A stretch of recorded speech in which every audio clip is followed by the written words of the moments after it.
Jamie C. Craig. Yeah, I heard you. And then Bill. Bill's on there. So just waiting for Sheila.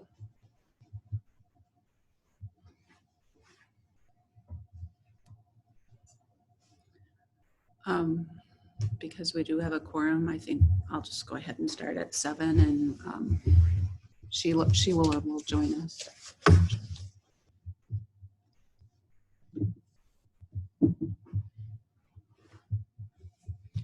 I have 7 o'clock, and we do have a quorum. We have Bill, Robert, Ryan, and myself here. We don't see Sheila yet, but I trust that she'll join us momentarily. So I'd like to call the meeting to order. And we'll rise and say the Pledge of Allegiance here at the conference room. I pledge allegiance to the flag of the United States of America and to the republic for which it stands, one nation, under God, indivisible, with liberty and justice for all. Thank you. The agenda was in your packet.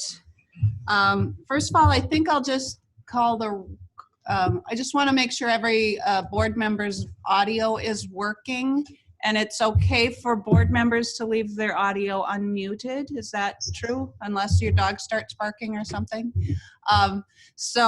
Bill, can we hear you? Yes. And Robert? I believe so. Yep, we hear you. Ryan? Yes, I'm here. Okay, thank you. And no Sheila yet? Oh, okay, Sheila. If you're situated, can we get an audio check for you, please? Can you hear me? Yes, I can. Thank you. So all board members obviously can hear me, and I'm here at the conference room with Dr. Steinhoff, April. We've got Larry, the tech guy, here in the room, Carrie, and Dave is over in the corner. So with that, the agenda was in your packet.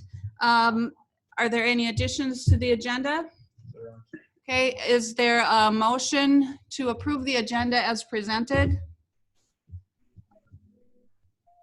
I'll make the motion to approve. Sheila moves to approve the agenda. Is there a second? I will second. Robert, second. No, Bill? Robert, thank you. Robert seconded. Is there any discussion? Hearing none, all those in favor say aye. Aye. Those opposed say no. The motion carries.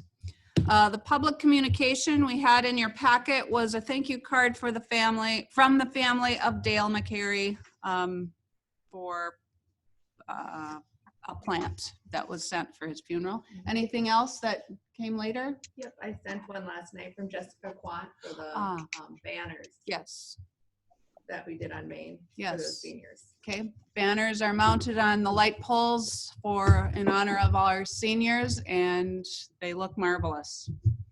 So thanks from Jessica Quant, extended to the district for our work in that project.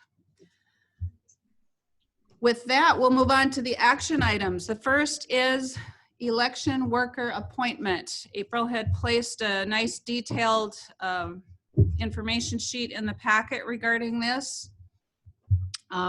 Is there anything you want to highlight, or we're seeking a motion to approve this? Yep. Or we really are approving the appointment of the 4 election workers? And this year they'll be working, it's only 5 p.m. to 7 p.m. right now. We're about 300 ballots. So if there's more, then we might need to increase those numbers. Well, that's really good. 300 ballots. Well, maybe we need to move to mail ballots all the time.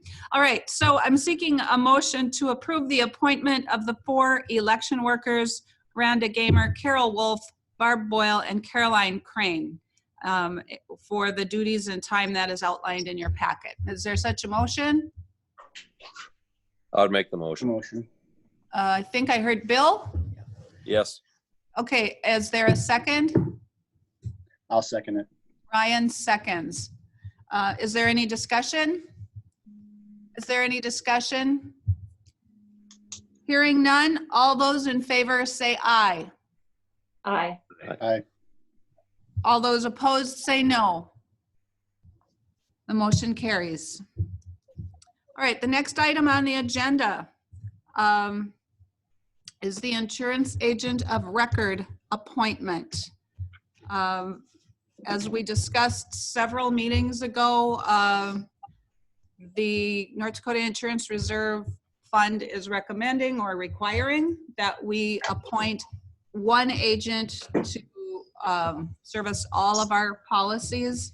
We received apparently two proposals to our request. We received one from Western Agency and one from Starion. Is there anything you want to highlight? Nope, basically it'd just be the agent for all of our policies. So equipment, building, vehicles, liability, everything with one agent, one point of contact. Are there any other lines that are separate or like boiler or there's anything There is else? a boiler insurance that we have until January through Starion.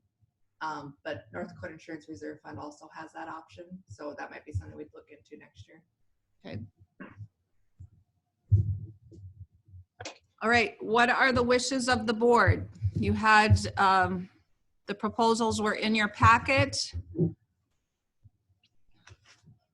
I note that there was no proposal from Heritage, thus I don't know that there's any need for anyone to recuse themselves in this instance. Did you check that out? Yep. Okay, Yep. thank you. Yep. And that being said, I'd make the motion to appoint Western Agency as the agent of record for the school for the next 4 years. All right, that was Bill. Bill moves to appoint Western Agency as the agent of record. Is there a second? I will second that. Sheila seconds. Is there any discussion? Is there any discussion? I just note that I thought the Western Agency's proposal was very complete and thorough, so I thank you for that. Is there any other discussion? If not, April, will you please call the roll? Robert, Yes. Sheila, Yes. Ryan, Yes. and Bill. Yes. Yes, motion passes 5-0. Thank you. And thank you to both local companies for submitting and for servicing our insurance needs in various forms over the years. We're being asked to consolidate this, and we really appreciate all the efforts that our local companies have done for us. So thank you.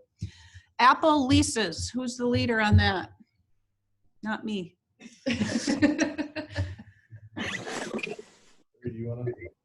Okay, can you? We'll move the microphone down. Larry will lead us on that, or Good morning, everyone. We've been waiting for this for a couple of years now. We're looking for the computer refresh. And we've been holding off with the staff computers. We do all this at once. So we're looking at the computer refresh for all students, 7 through 12, and the staff. Currently, our staff laptops are averaging 6 years of age. With our student laptops, we have 67 devices from mid-2013 and 264 devices from early 2015 and 1 device from mid-2017. So you can see that all our student devices have really had a pretty good long extended life. So we're looking for a resolution from the school board for financing. We need approval for financing.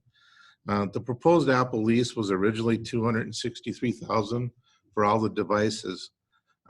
But with the CARES money that we received, we can use that for the one-to-one distance learning. So we're proposing to pay with the CARES money $57,798 for the staff devices.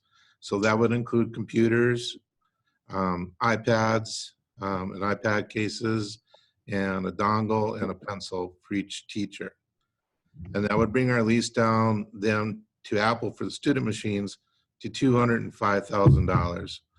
And we're estimating 3 annual payments of about $68,400 of my $100,000 budget.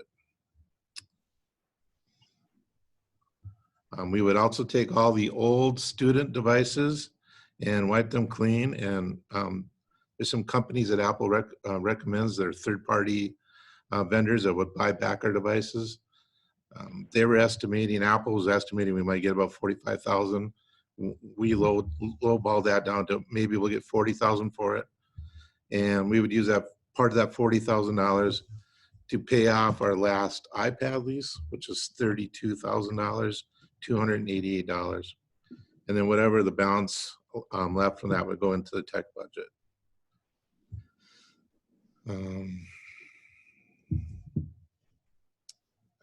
Do you have any questions for me? I have one question for you, Larry. Okay. Since next year's budget is not set, would you still be comfortable doing this if your budget was reduced by, say, 5%, just hypothetically speaking? I think before we had the CARES money, that would have been tough. But I think now that, I mean, we've currently been, our leases have currently been $78,000 a year. And if we do it the way we're proposing right now, I'm going to save $10,000 a year on my leasing. So I think I would.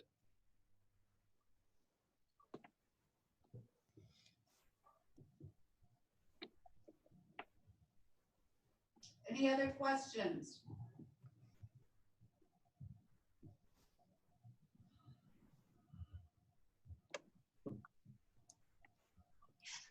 Anything else that you anticipate needing to use your tech budget for next year? What other items do you have? Well, we currently have about 8 smart boards panels that need to be replaced. And I think we could probably do 4 to 6 of them this year. And that would only leave the history department without them. And they currently aren't as interactive. They mostly display. I don't know what Jeff's going to do for his teaching. So then I would roll over those 2 for next year. So there'd be those. And we like to put 1 more sound system in the high school in the Presley Forwards room. Okay, any other questions? Well presented again, thank you. Is there a motion then regarding the Apple lease proposal?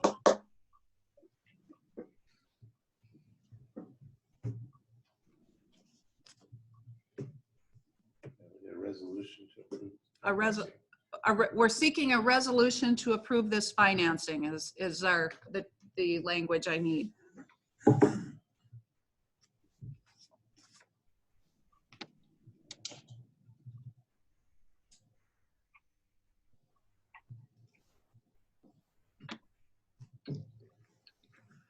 I'll make the motion to approve the resolution for financing of the computers.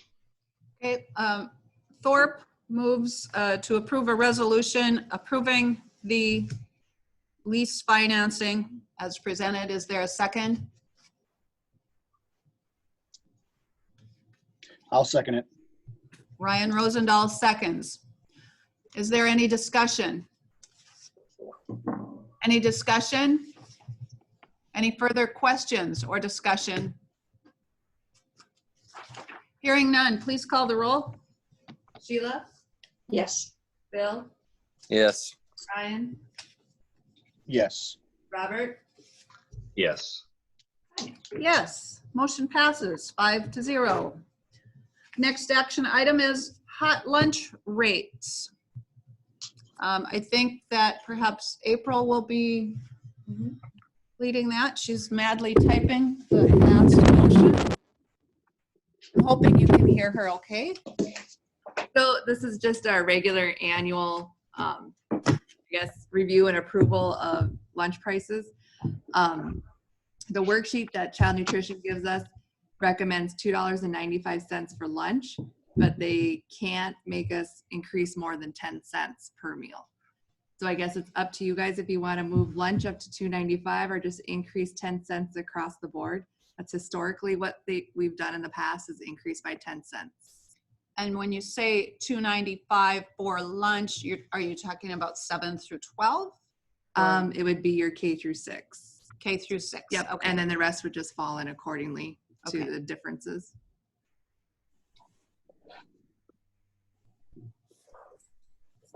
Okay, so there are no prices proposed in that top, in the top box in your packet. Last year's K through 6 lunch was $2.50 per lunch. So either it's a 45-cent increase, a 10-cent increase, or anywhere in between. Okay.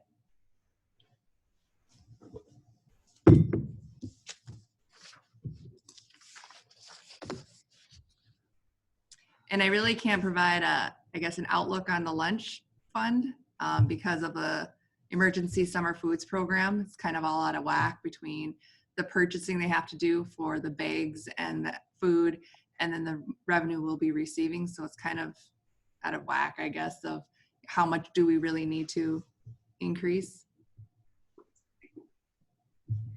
April, I have a question. Your sheet in the packet says the maximum increase allowed is 10 cents, but you're telling us we can go anywhere between 10 and 45. Yep, so the state can only require you to go 10 cents. Okay, So that's their maximum requirement. They can't make you go more than 10 cents, but you can go more than 10 cents. And so historically, our benchmark price we're looking at then is the K through 6 lunch. And you can see for several years, we didn't change at all. Then we went up 10 cents, 10 cents, 20 cents, 10 cents. To where we are now at $2.50. And then I guess one could recommend or move to increase that by 10 cents or 20 or 25 or whatever. What are we saying about breakfasts then? So if you go up 20 cents for that 250, then I would add 20 cents onto breakfast. So it'd be an even increase across the board.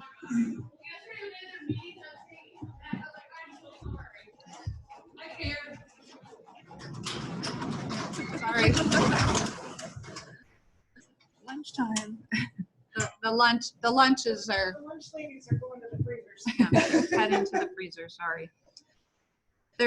The work conditions are great here. The staff morale is wonderful, so. I guess I would be okay with the 10 cents increase that we've historically done, just because of how things are right now. So I think 10 cents is sufficient. And are you saying we have to do the same increase across the board, or that's, so if any one that we raise, if we raise 10, then everything goes up 10, Yep, including adults and upper level lunches and breakfasts. And of course, the free lunches are still free. Yes. And the reduced lunches are still 40 cents? Yep. Okay. All right, so is there a motion? I'll make the motion to increase meals across the board 10 cents. Okay, Sheila Nagel moves to increase meal prices by 10 cents. Is there a second?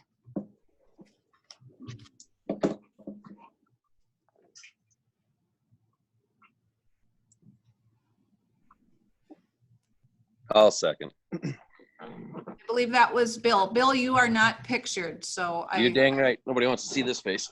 okay, thank you for that.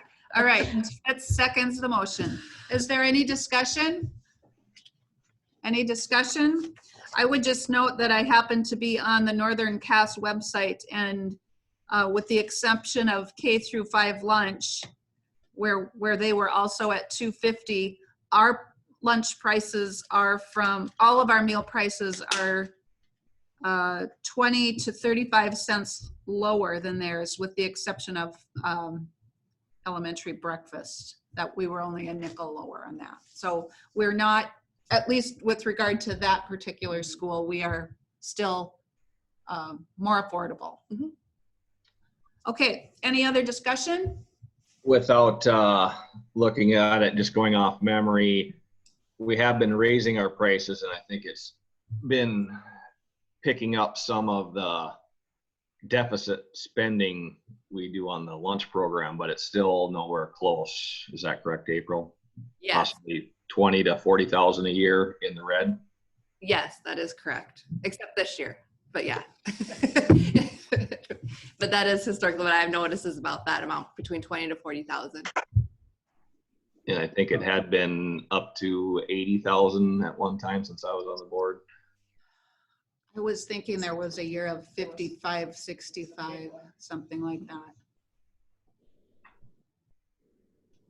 Okay, any other discussion? Good question.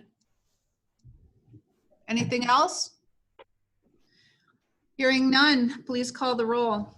Ryan, Yes. Robert, Yes. Sheila, Yes. Bill, Yes. Sonia. Yes, motion passes 5-0. Next action item is graduation. Who's leading that discussion?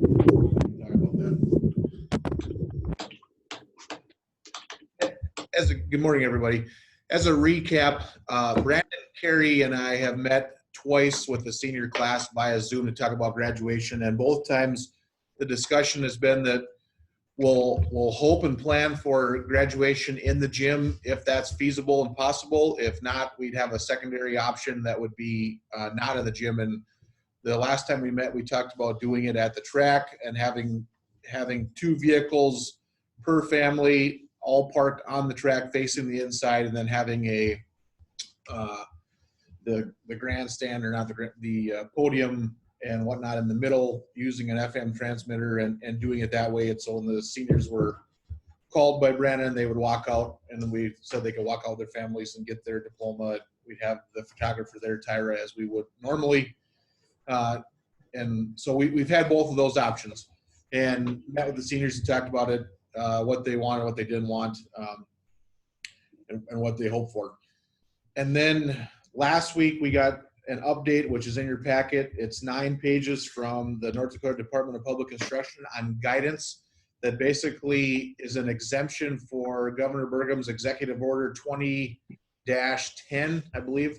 And what it states is that there are different ways that schools can do graduation based on guidance in here. And so page 4 specifically states that this is up to the superintendent and school board. And so that's why it is here today, due to what the guidance says. And we need your decision on how we should go about doing this. The other thing I guess I would say is that we have committed that we would keep graduation on the same date so people could plan accordingly for that. And so basically what I guess I'm asking from you is your approval on whether we host graduation in the gym and follow these guidelines, or whether we continue with the plan of hosting it at the track and doing it there. And so Brandon and Carey spent quite a bit of time designing what it could look like and following the guidelines of social distancing.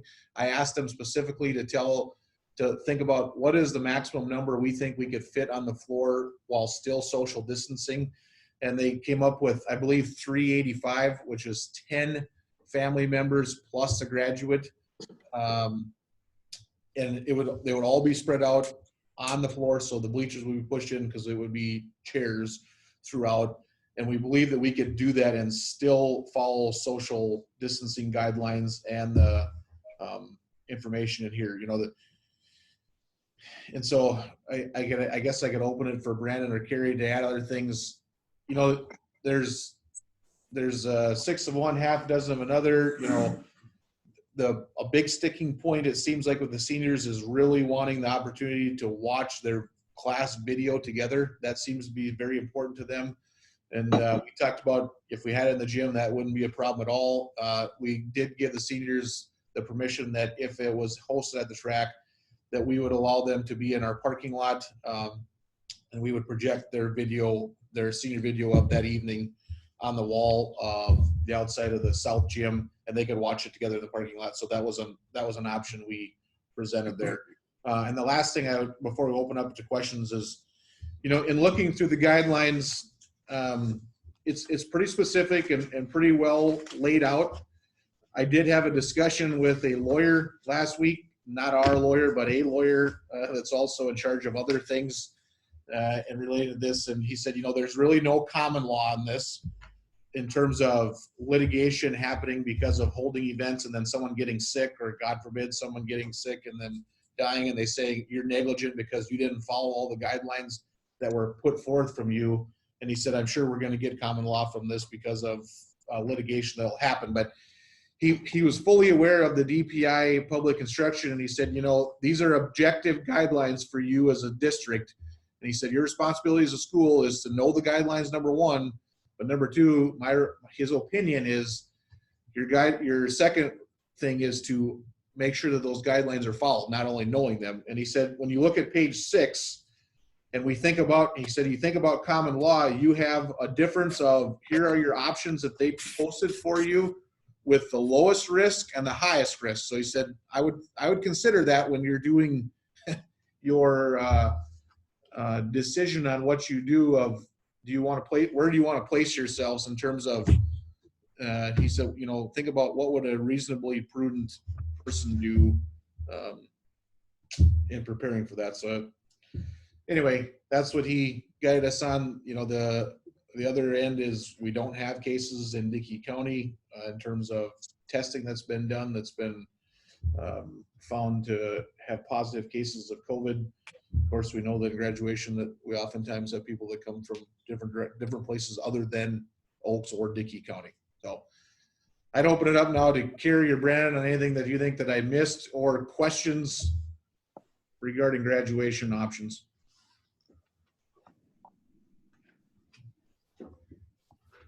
I guess I'd take questions rather than talking more and seeing what you guys have to say and think about that. There's 10 million options and 10 million ways to look at this. A lot of discussion. We're just glad that we actually got some guidance finally from the state, because it's been a lot of ambiguity and gray and not knowing what to do. So I'll open up for some questions. What I will tell you, board members, is that I reached out to Dickey County Health, Becky Thompson at CHI, and Bob Hagan at Sanford. I asked for neither permission or forgiveness for whatever our choices were, but explained to them the typed plan that was in the packet. I believe that's page 32 of your packet, the 10 bullet points Yep. of a sort of a proposal, right? Yes, correct. That we're asking to approve, revise, Change, discuss, whatever. They were very receptive and thankful that we included them in the conversation, and the fact that we had been diligent about how we were doing things in our building with our access levels, and were very thoughtful of this plan that we proposed. They neither saw any glaring issues with it, as long as we were willing to enforce what was in the plan.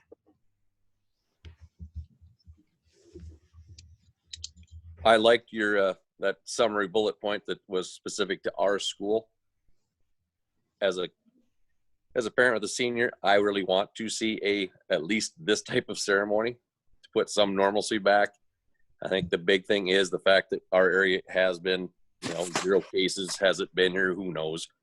But I think at that point, I talked to Craig yesterday, that if you have 10 family members plus the graduate, I do believe that the people in the gym need to be the local family. I'm not gonna lie, I don't want grandma and grandpa coming from Minneapolis. That's pretty stupid. But this area is fairly, hopefully coming back to somewhat normalcy. But I think those 10 people should be from our local area, not from out of the area. And if people aren't comfortable coming, they won't. And the guidelines are pretty straightforward. I would gladly help as much as possible to administer those. But I really appreciate the work you guys did on this. The one thing I would add, the more that we talk to people, the piece about our restrooms being open in there might be something we want to consider, is that we close our restrooms except for emergency and then limit that to just the family bathroom access. That would be my one thought about this plan. The more I read and the more I think. The second part of that might be the limiting of small children who might think it's okay to move. Those are the two things. And might be more likely to have There's, the emergency bathroom. there's a lot of discussion on saying 12 and older in some schools. Some are saying even adults only. Really depends on your guys' direction, how many people you want. And I would say when Carrie and I, did you guys get the pictures of what the gym could look like? Yes, we did. Thank you. So if you imagine that going all the way back like that, when Karen and I measured that out, that's literally full. Like that's full. So I guess you guys have to decide too, if you're going to say immediate family, do you need 10 seats and the graduate, or do you want to say 5? I mean, that's all over the board in my principal meetings. There's some that say 3, some say parents only, some say 5. It really depends on the space we have, but just something to share that is a discussion. Some people are saying 12 and older. Right, wrong, or indifferent. I don't know what you do with your kids then if they don't come to the ceremony with you, if you're brothers and sisters. So, Well, someone has to help grandma and grandpa at home to get the streaming to work, right? true. The guidance states immediate family. That's the word used, I believe, is immediate, which I had Carrie look the definition of immediate, and then it led us to, what was the next thing it led us to? Was it next of kin? Next of kin, and however you classify next of kin. I'd also chime in here and say that, there's regulations on obviously the elderly being discouraged from coming, or if you have a pre-existing condition or not feeling well, but the reality is there's not going to be a whole lot. That's not going to be my role. Now it will be your guys' role to sit there and be the bouncer at this facility. So just put that in mind. We had school districts reach out to their SROs and the police department, and those police departments and SRO came back with the guidance saying we're not going to touch graduation. Can't force people in and out, and if you do that, that's going to get ugly. So I'm just saying that the guidance is there, but when it really comes down to who has the power to just say you're 60 years old and you can't come to the ceremony, just put that in mind, that was a difficult conversation that we were having of what does that look like and how do you enforce that? Well, Brandon, I'll say I did talk to another family that have grandparents. They're very healthy and they're 70, 72 years old. That's up to the people to decide. Obviously, I'm not going to let my in-laws there because of health problems, but I think that's where we do have to start pulling. I won't say it. We have to start using common sense. I mean, we're understanding. I completely agree with you on this, but like Nathan's going to be there. He's 10 years old. He's under control. I'm completely on plan with that. Probably no infants, toddlers, that type of age where, they're going to act like kids. Then Carrie, it's a good idea on the bathrooms. I mean, I think we need to almost RSVP this, how many Schmitzes are coming, how many, cells are going to be there. That needs to be known. So it might be families only 4 or 6, and there might be some with 10. And then I know is in there where you need to be there at 1:15 to get in the building. You need to be there at 1:20. We need to stagger the timings. Well, I can talk about the Carrie can too, but we decided talked about this anyways, that it would be on a ticket system, that we'd create tickets that were stamped or embossed so you couldn't just copy and print them out, and each family would get so many, whatever limit you guys want. And then our ushers would be the ones that would usher people in and out through the building. Everybody would stay in their cars in the parking lot to prevent so many people from mixing. It'd be similar if you go to a restaurant that's busy and you get a buzzer, your table number's called, then you get seated, that type of thing, to try and mitigate how many people are coming in and out of our building. And that would work out pretty well on how you would seat it. And the same would be true then at the end of the ceremony, is how you would exit would be by the ushers, so that not everybody's rushing out at the same time and the like. But I guess my main point is, whether you say immediate family or whatever, the reality is people are going to be making decisions. Some will follow, some won't. And I'm just saying that's just part of being in a free country, I guess, is that if you're saying nobody under 12, what are you gonna do with the family that does bring the 2-year-old? Are we gonna say, nope, you're out? So things to think about. It sounds simple and easy, but when it really comes down to it, and you have to decide who has that power, what is that gonna look like? So I think if we stay with guidance or encouragement, but if you're gonna draw hard lines in the sand, my question is, whose job is it then to enforce that, and what does that look like during an already emotional time? Have you ever messed with Carrie? I'm just saying that's I'm cool. I was just joking. that's a spot to, person.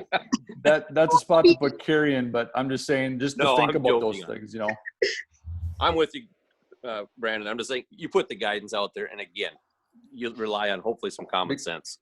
Because we have some schools that are saying we're requiring everybody to mask. Okay, well, if you are doing that, the question is, are you going to provide that? Because some families maybe don't have access to those masks. You know, so there's all those things that come up with mandates or doing this. So I liked what Carrie drew up, and I've been working with her a lot on it, and look to see what your guys' thoughts are moving forward.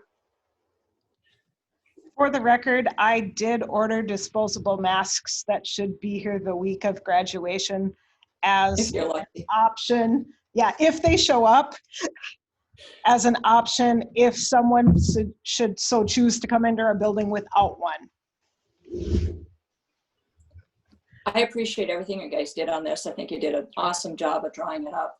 One thing I keep going back to is we have no cases in our county and Lamar County. And I think people in our area are using common sense, and I think it'll continue through the graduation ceremony. And I think we have to rely on that.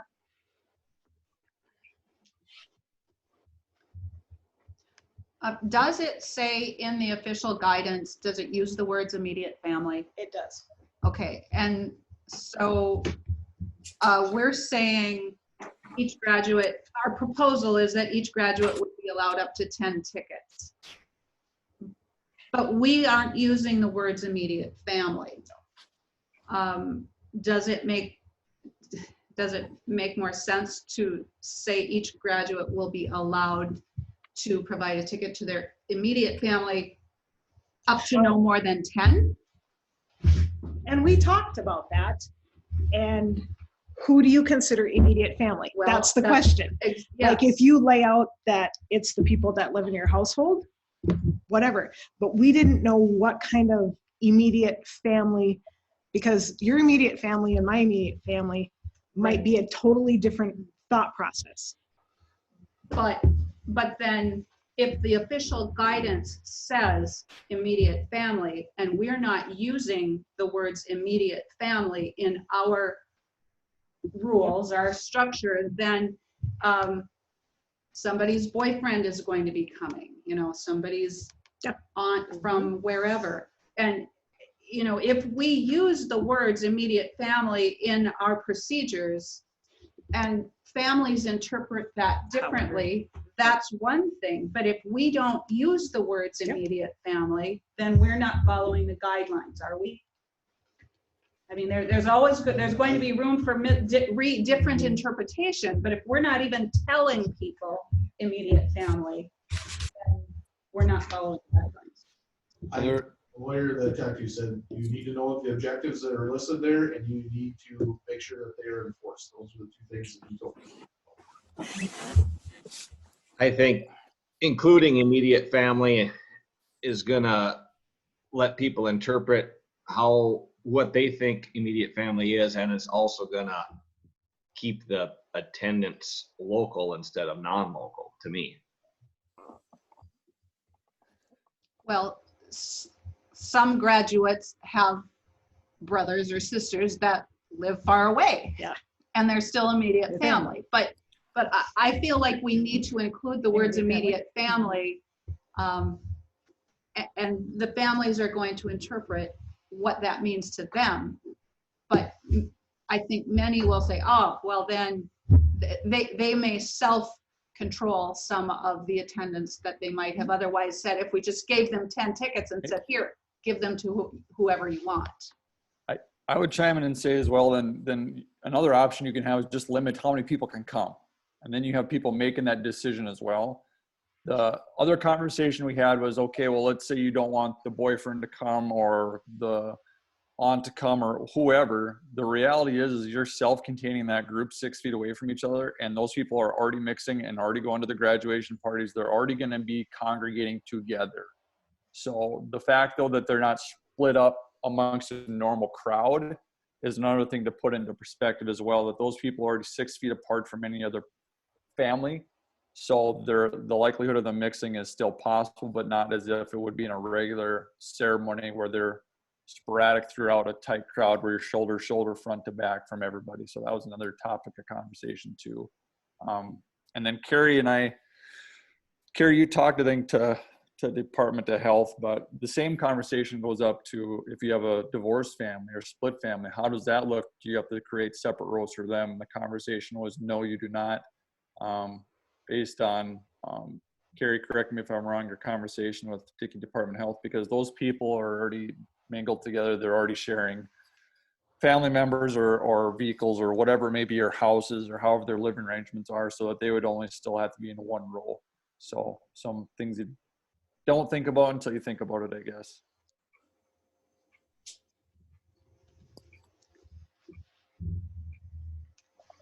All right, board members. Do we have a consensus that we need to at least add the words immediate family to our procedures before we approve this? Or we can choose to deny it and go some other direction. I'm just trying to get us to move ahead here and make a decision.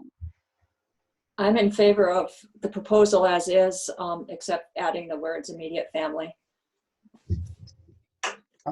I think we should change it to the immediate family as well. I question a little bit the wearing of the mask is recommended. I wonder if I was reading this myself as a visitor, I would wonder what that means. Does that mean we're required to? Does that mean it's totally our option? Carrie said there are going to be some available, but to me that seems pretty vague. So what does that mean? The only thing I can tell you about that, Ryan, is when I talked to Dickey County Health, that was a line that they recommended putting in because the CDC, that's a CDC recommendation, that face covering is recommended. She said, because then you cover yourself on not only a local level, but a national level, because that's a recommendation. So she said, so it is not something so it's recommended, force, but just a recommendation. Okay. I like the recommended, not required. If you're comfortable wearing a mask, wear it. If you don't need it, don't. Right. I agree. It's just something that, again, as Brandon was saying, there's a lot of stuff that's up for interpretation by who it is and what they're going to be doing. So I'm still fine with it. That's one of the things that pops into my mind as a question. If it's recommended, are we going to have nobody wearing a mask, everybody wearing a mask? If we're supplying masks, I guess I'm not against it. I think it should say on there it's recommended, but I just wonder what we're actually going to see. I think you'll see kind of what you see in Oaks, which is people want to wear them, they'll wear them. Then the people that are comfortable, not. I like the fact it's a little open. I mean, I don't discourage people from it, but back to the freedom thing. Sure. I guess I'd say if you put the words encourage, you're least likely to have people wear it. And if you have recommended, you might get more. Okay. All right, go ahead. Sorry, I Mr. said, unless Carrie wants to nominate herself to be the mask police. Carrie, mask police? I'll get you a vest. No thanks, but for the record, I am that person that masks when I go in almost everywhere. So there's a very good chance that as I pin flowers on every single graduate, I will be masked. Yeah. Sure. And honestly, the masking is more, in my view, a protection for others from the masked person, rather than as much a protection for a person from ingesting or inhaling. Yes. All right, so I'm hearing general consensus of support for this procedure as proposed with the addition of the language of immediate family, which is of course open to interpretation by various people, but still with that limit of 10. Does anyone think the limit should be lower? We think, I mean, I think there will be some graduates that allow 10 and others that will be less. So with 35 graduates, our max here is 350 plus whatever school staff or whomever is to be present just to facilitate the ceremony. So we think it would be less, 350 or less. We're looking at probably 390 with graduates and admin and photographer. Oh, true, 390. graduates, the graduates. The graduates. Okay, then we should have a motion to approve this. Do we want to change the bathroom one also to just the family bathroom as Carrie had suggested? I'd recommend that.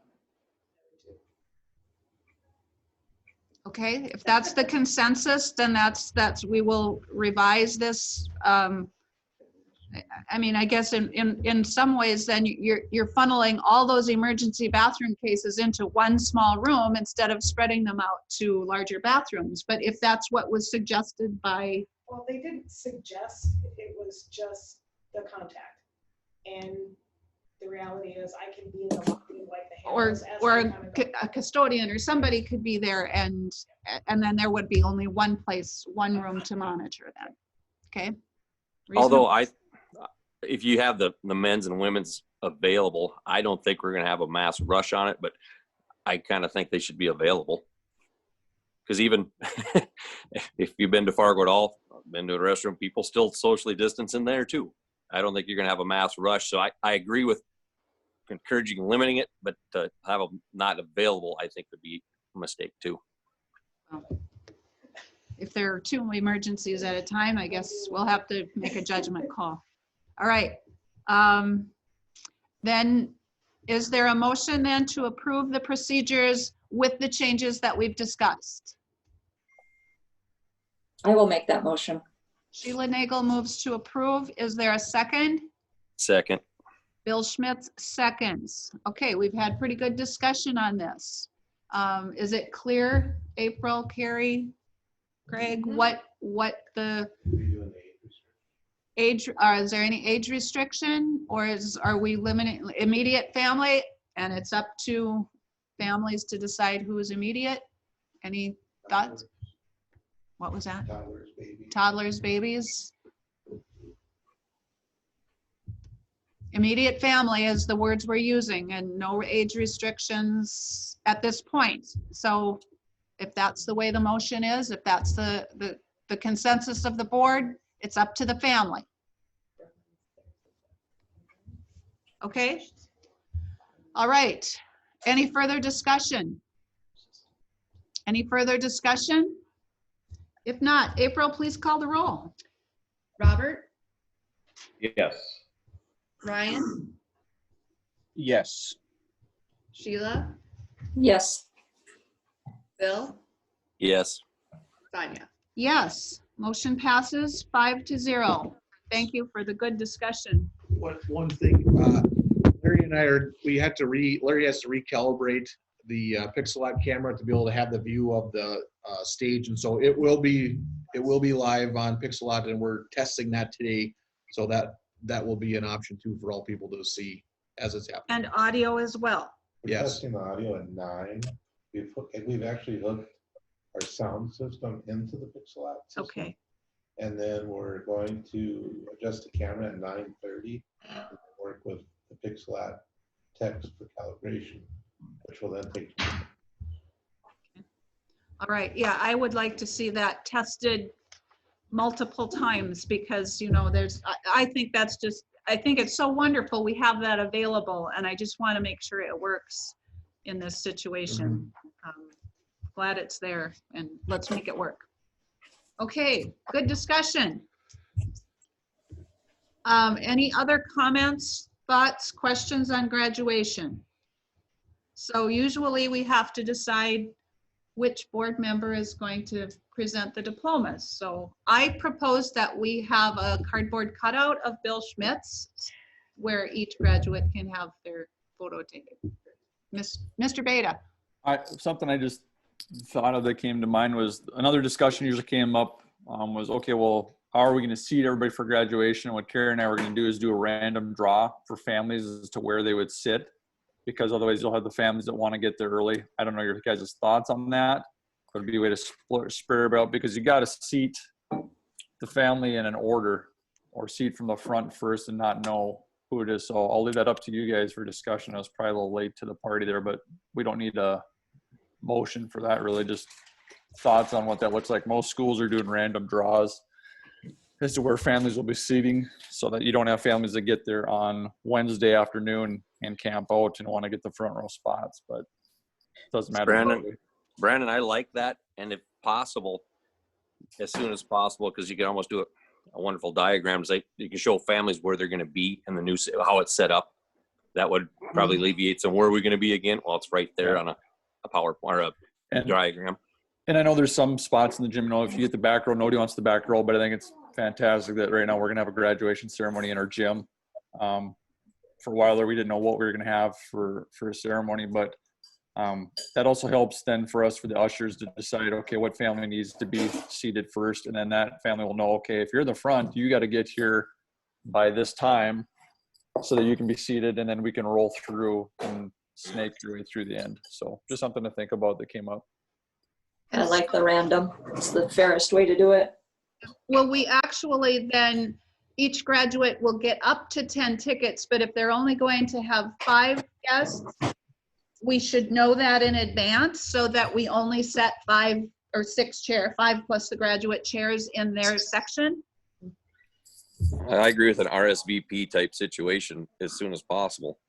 The question I'd have is the family members that also show up with 10 tickets, but they show up and said they had 5, but all of a sudden Uncle Bobby says he can make it now, and now we're digging chairs out. Just things that come up when you have people entering a facility. So I've done a lot of planning and setting up for basketball tournaments and stuff, and there's always the surprises. So my thought is I'd rather have all the chairs just set up, and if you have 5 people, you have 5, you spread out a little more, you have a little extra room. If you got 10, you got 10. Just my thoughts. Carrie, your thoughts. You and I set the gym up, so I think we have enough chairs, you said, to do it all. So okay. The real sticker will be if you have only like 4 people showing up, but you get a front row seat. Or you were, It's the draw. It's the way it goes. But if you were assigned to the back and nobody else shows up, do you still have to sit in the back? Okay, good discussion. Anything else? All right, let's move on then to staffing.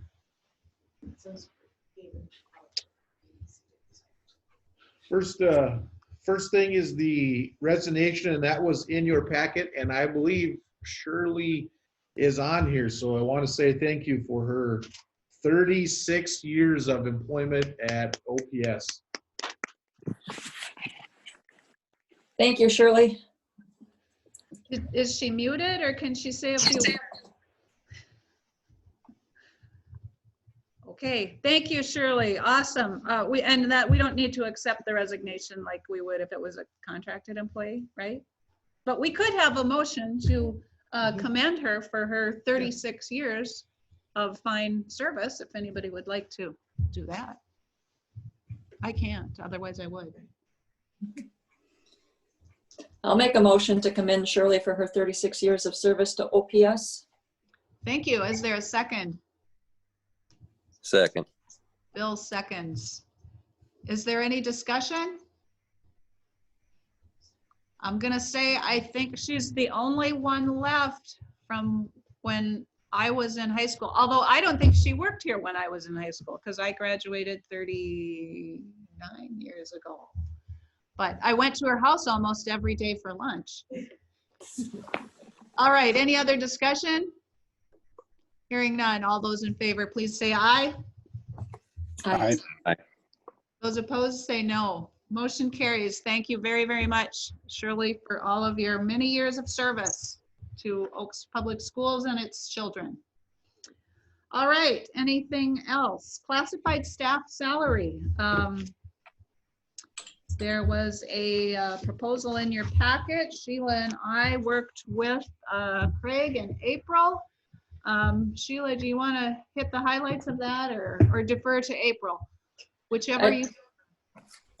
I think I can hit the highlights and then April can correct anything I get wrong here. But the amended policy, I believe we'll go through that one during the policy review. Then we were proposing to pay out it was the vacation, right, April? Yep. At $50 per 8 hours. Of course, then prorated for each partial day that they have remaining. And the reason for doing that is to alleviate everyone trying to take vacation and use up those days, because it's use them or lose them. And then April put down the worst case scenario there. If they don't use them, it would, if everybody doesn't use any of their days, it would cost the district about $3,700. And then we're also proposing to increase the district's share of what we pay for health insurance from 50% to 75% of a single. Kind of trying to keep in line with what Cheyenne Valley Ed is proposing to do with their staff. And then, not everyone takes the health insurance, so then they're allowed the Section 170 or 125 amount of $1.35 per estimated hour, and we would increase that to $1.60 to help compensate for what the others would be getting in the increase in health insurance. And then what else? We'd increase the hourly rate for everyone across the board, 85 cents, except for the bus drivers. We would do $1 per route and $1 per hour for activity driving. And then we would increase the starting pay from $13 to $13.50. What was the percentage of increase we were estimating on that, April? I think the total increase it's on the budget sheet back here. It was around that 4.9%. Okay. Which And dollars would be 50-some thousand, correct? $52,625.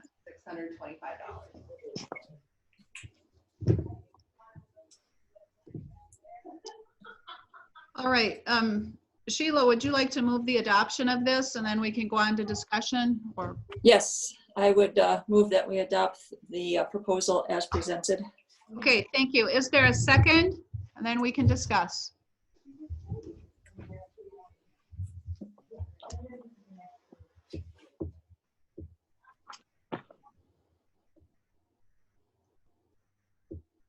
Is there a second? Remember, was that Bill? Okay, thank you. Robert, sorry, your voices sound the same and I can't see Bill, so. All right, so it's been moved and seconded, Nagel and Thorpe. Now let's have discussion. Any questions, concerns?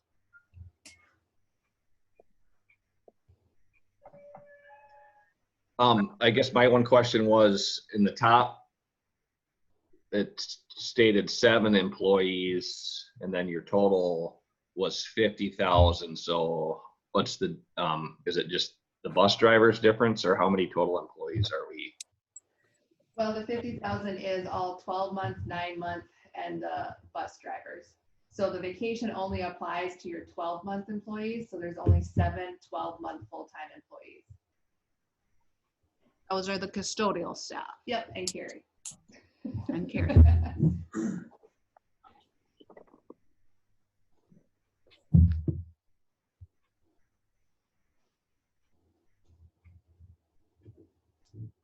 Any other questions? Any further discussion? Again, the motion is to approve the compensation increase as outlined in your packet for the classified staff. Any further questions? Hearing none, please call the roll. Brian, Yes. Bill, Yes. Bert, Yes. Sheila, Yes. Sonia. Yes, motion passes 5-0. Hiring announcement? Oh, yes.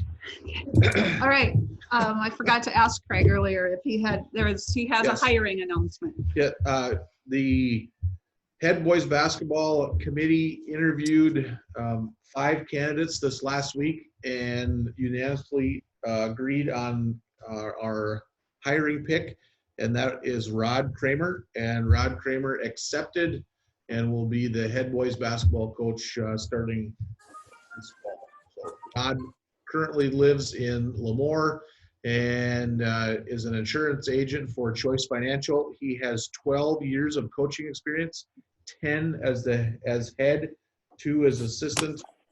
And I believe in those 10 years was named coach of the year, at least regionally, I believe 3 of those 10 years. So we welcome Rod to our staff.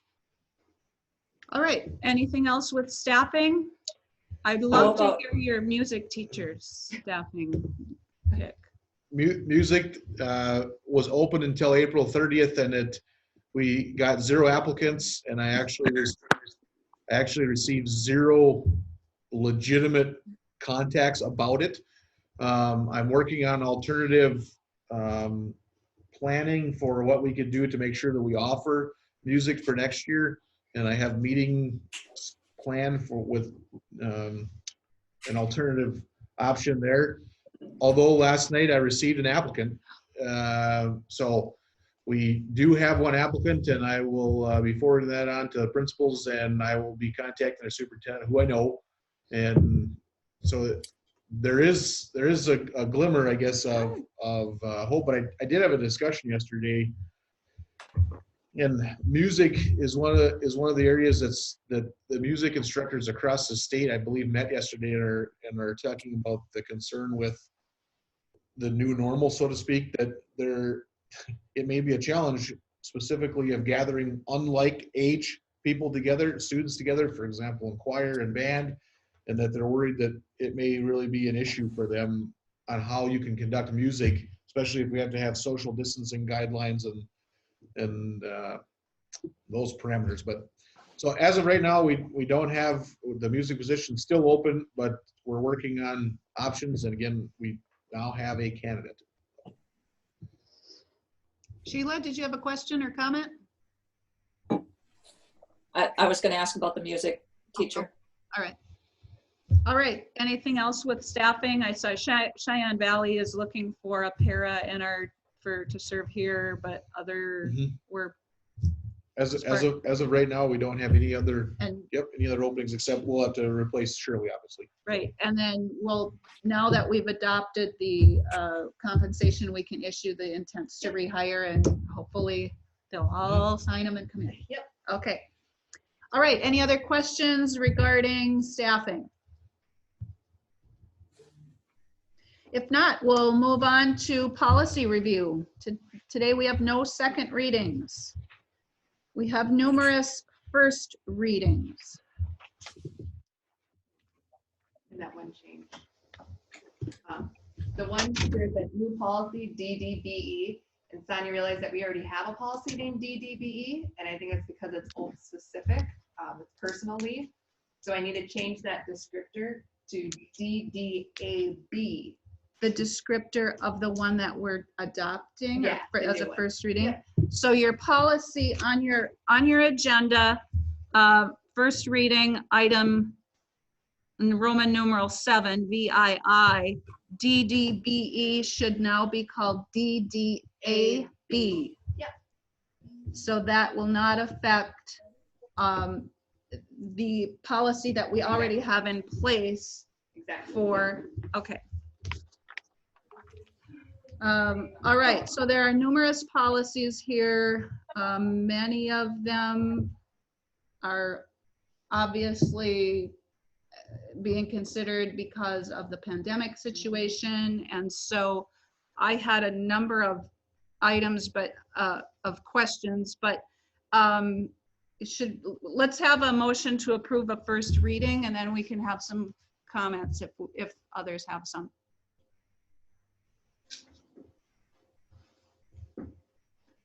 Again, seeking a motion to approve the first reading of the policies listed in your packet, with the exception of the 7th one will now be called DDAB. I'll make a motion. Ryan moves to approve a first reading. Is there a second? Second. Bill seconds. Okay, why don't we take them one by one? If anybody had any questions, comments. On emergency closings, I noted that there are, and this is probably the same as it is now, but the superintendent shall consider the following factors, which would be student and staff safety. I wondered, does this allow schools to close? Does this allow us to close school for a state tournament because students, staff, and families want to attend? Do we do that by virtue of the fact that that's an extraordinary circumstance? And we don't necessarily have to answer the questions, but it's a first reading, so. That doesn't come to my mind as an option. We would like it to be an every year occurrence, but it is in many cases an extraordinary circumstance. And then my question, how is it handled, for example, when school is closed due to a state tournament or due to a weather emergency? How again do we handle classified staff? Are they still required to come to work? Well, this state's deemed as from me as the superintendent of who are essential to do the normal functions of the school that need to happen while we're here. But our policy states that if it's due to inclement weather, 12-month employees are compensated, 9-month they're not. And the reason that's that way is that typically those days are made up. We've been following the guidance of 1 free day, make up 2 days, and then use extra hours built in our calendar for that time after that. Okay.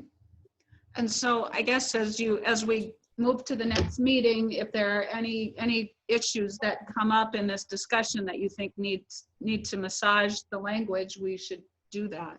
Any other questions, comments, concerns on emergency closings, ACAA? Hearing none. Next one is ACBB, significant contagious diseases. I noticed on page 1 near the bottom, universal precautions, we're changing the word will to shall. And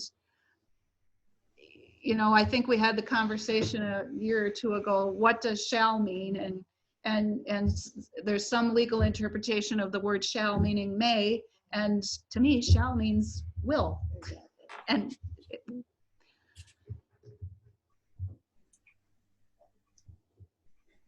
also noticed on the second page of that policy, under confidentiality, it refers to the superintendent shall, I have my note over that, develop procedures to protect against confidentiality of breaches, IDC, and we do not have IDC, so that one, if we adopt this as is, we should make sure that we adopt that. And then further under spokesperson, it refers to a policy KBA, which we also do not have.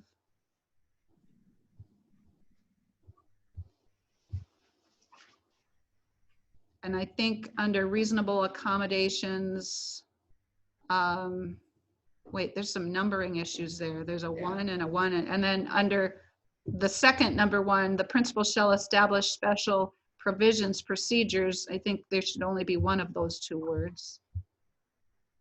Procedures, probably. Provisions should be deleted.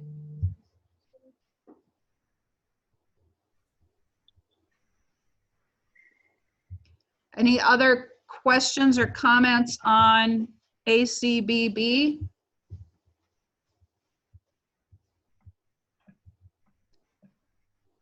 Okay, then DDA sick leave. There are several places in this one that have bracketed language, so are we to be selecting language? You know, so the first one is sick leave that does all licensed and 12-month full-time employees are eligible for paid sick leave. So that all can stay in there. Okay, so if it's in here, it's intended to be left here. Yeah. The brackets would be removed. Yeah. Okay. Yeah. If there was something I would highlight if there was a decision that Okay. we didn't know which one to do, so yeah.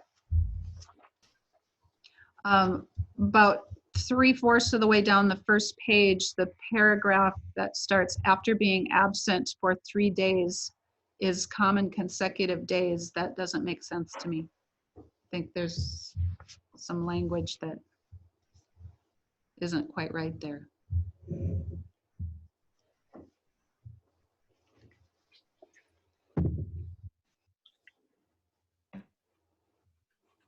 I think that just means that if a staff member has gone common consecutive would mean 3 calendar days in a row, or let's say Friday, Monday, Tuesday.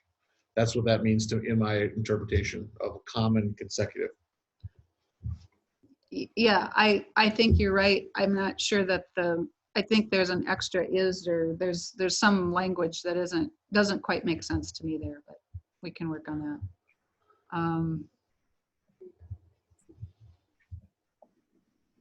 All right, and any other questions or comments on that policy, DDA? DDAA. Again, there's bracketed language, so those words are intended to be left there.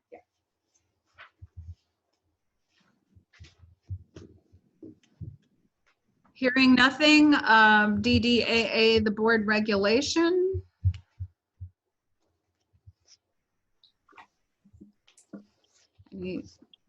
Speak up if there's anything there. All right, next, DDBA, vacation leave. Here is the one where we are making a change. And again, this is just a first reading, but this is how we approved the classified staff compensation agreement, or compensation that we just approved. We're making a change to that.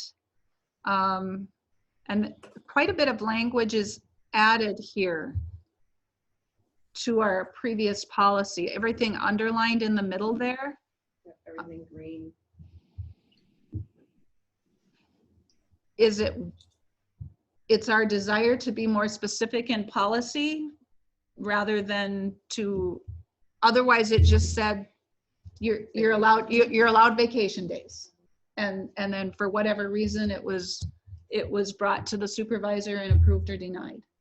And I believe that all this is due to the coronavirus. So the use of vacation leave, typically you'd have to use sick leave if you're sick or taking care of an ill family member. Well, now they've changed it here where you can use it for the illness of an immediate family member or your illness when you're done with sick leave. Again, I think it all goes into that new policy of the Families First Coronavirus Act. Is why they're changing all the different leave policies and adding in the legal language for it. Okay, so everything in green here is what's being recommended to us by the School Boards Association to be in compliance. And then the red that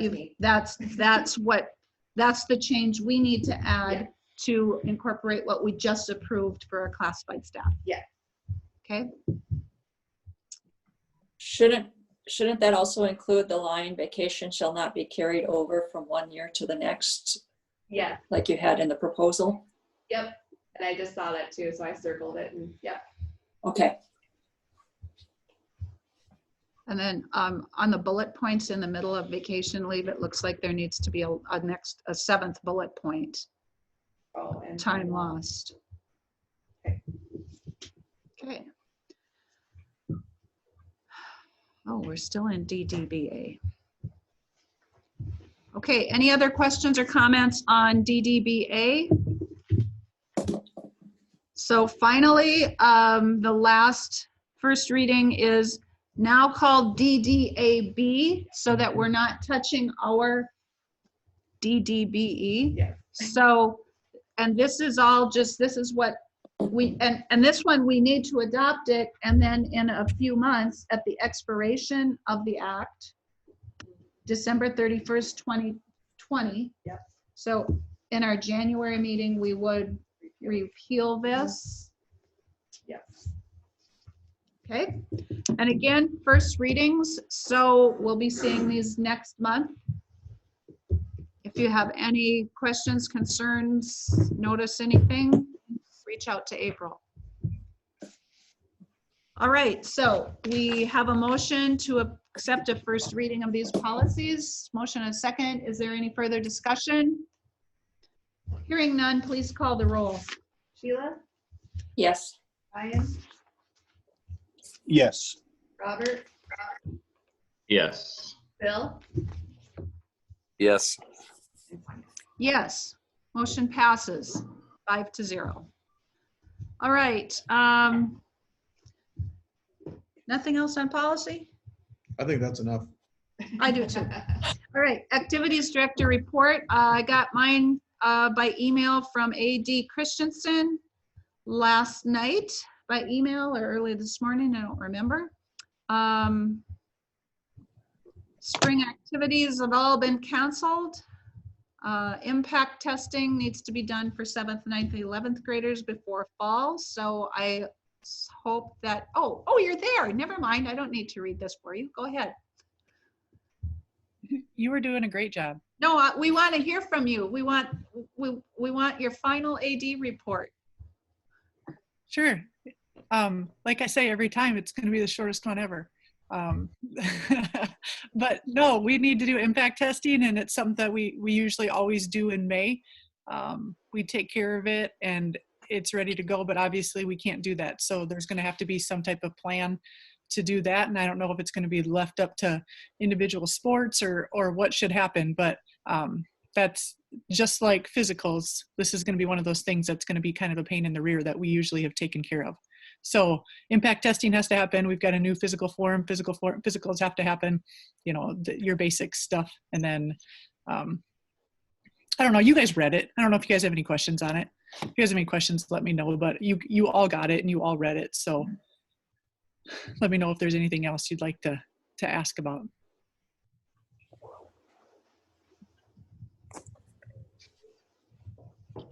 I just would say, I thought that the virtual parade of athletes was wonderful on Sunday, and glad to greet our son's coaches outside and see them all and get the awards and see what all the awards were you know, the kids vote, and I think on most teams, the team members vote on many of those awards, and the coaches and teams have found ways to collaborate to get that done. And I know that the football players have been gathering. I'm positive they're staying 6 feet apart, but they've been doing a lot of getting together at the football field and tossing the ball around. So, and I know that my son, who lettered in golf as a 7th grader, has spent more time golfing this spring than he ever has. So.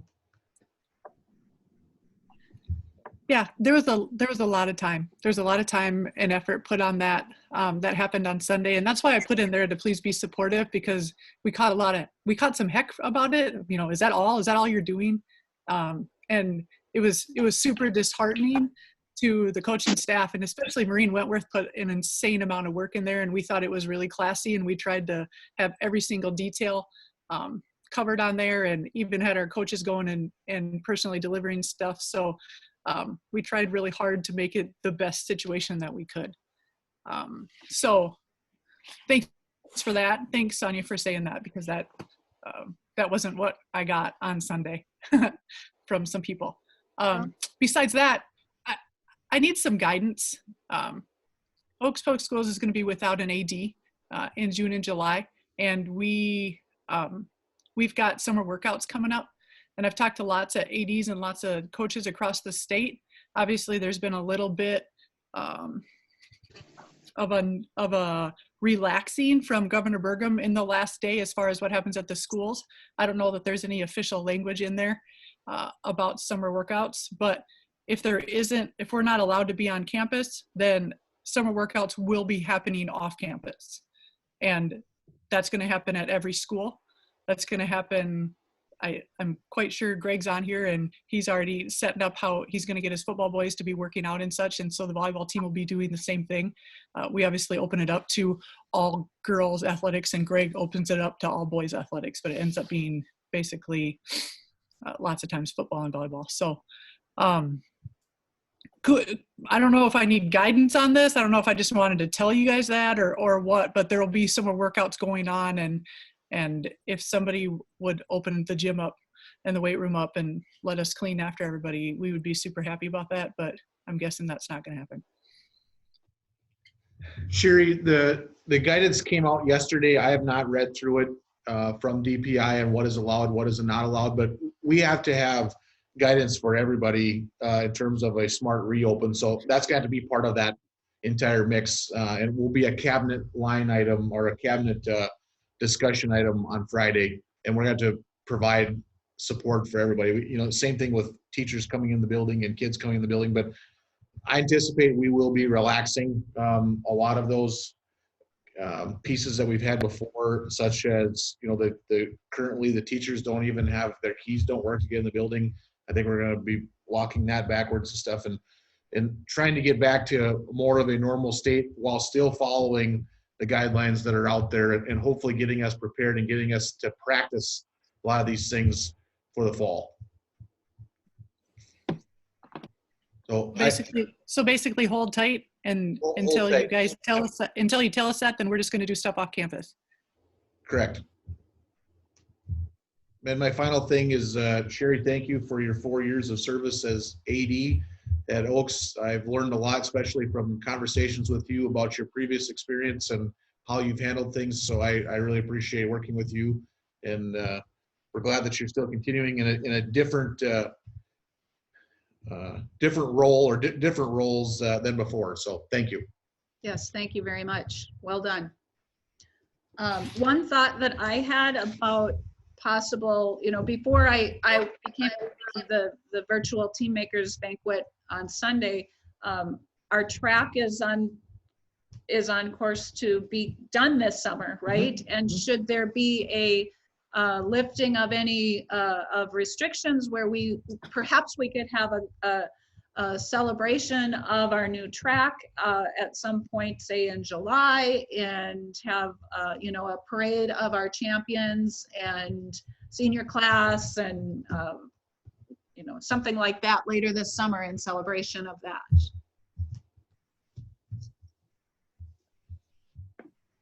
Okay, any other questions for Mrs. Christensen? If not, let's move on to the principal's reports. I'll assume that I'll go first like normal. I sent you in the packet a few points of what's going on. I met with the elementary staff yesterday. We social distanced. We kept our groups as small as possible, and K through 3 met, and then 4 through 6 met. We're starting to work on a schedule. We've got some changes coming. In K through 3 are all going to be in one wing, and we're going to move, you know, starting to look more at the MCL structure of it. The teachers are driving it all. MCL, Anna? The learning. Okay, you're cutting out a little bit. Mass customized learning. Thank you. What'll happen is there'll be 2 teams. We'll have orange team and black team, and the kids will stay in those teams for their entire time in K1, 2, 3. So whatever the black team teachers are, we've got a K, a 1, a 2, a 3 teacher, and on the orange, we've got a K, a 1, a 2, a 3. Then that child will just go rotating through those teams to create more of that looping effect for the teachers. So if you have you know, you really get to know those kids. And they're restructuring it. They're doing all the planning. They're meeting with teachers from North Carolina, from Northern Cass, and they're really working on their progressions to move us more towards, yeah, it's called mass customized learning just because that's the name for that structure, but is personalized competency based. That's the way that we're working towards. It's just that, so we're going to start with K1, 2, 3 to start moving us or push us further down that. More communication will be coming out as the time wears on, and we can get more meetings in. I'm assuming they're talking about being able to move up to a level 2 restart. Hopefully on May 22nd is what NDCEL gave us the indication of. So hopefully we can have more teacher meetings, more people in the building so we can discuss things in person. It's really hard over Zoom to make some decisions, especially with scheduling. 4 through 6 met. We were working on scheduling. We don't have a lot of changes down there, just some changes with the lunchtime and with our exploratory, trying to bring the community in more to help us out in that area of it. Other than that, I think that that's kind of, besides what I put on my sheet for you, that I really don't have anything else to report. Oh, summer school. Mr. Steinhoff alluded to that the state gave us, so we're gonna have to make some decisions. Alicia Beta and Katie are going to be teaching for us, and Katie Johnson. And we've talked about doing July and August. I don't know, I'm waiting today to NDCEL to sit in on a call with them to get better guidance, more targeted on summer school so that we can give them some more information on which way we want to go. I'm a little concerned going right away in June because we'd have to have all the protocols into place, because I was reading through there, the cleaning protocols, the spacing protocols. There's a whole bunch of regulations that we're going to have to meet, whereas if we waited till July, we might have some of those things in place, and maybe there will even be more loosening. You know, if we don't have a big outbreak, we could be in a level 3 by that time. So that would help us out with summer school. That's what I'm kind of thinking, but I want to wait to hear what NDCEL has to say about that. We are planning on having a summer reading program. We're not going to have a summer math program. It just won't be possible. But we are planning on having a summer reading program in the library. They're going to be getting together, Kristen, the teachers, to decide, because the teachers really feel strongly about it, and so does Krista, that somehow we can make it work to have a summer reading program. It won't look the same, but at least we can have something for the kids in order to give something to do during the summer, because who knows if the pool's going to be open, if there's going to be baseball. You know, there's a lot of things that they might be missing out on. So we kind of want to have that piece and get them back in the school as much as we can. And if anybody has any questions.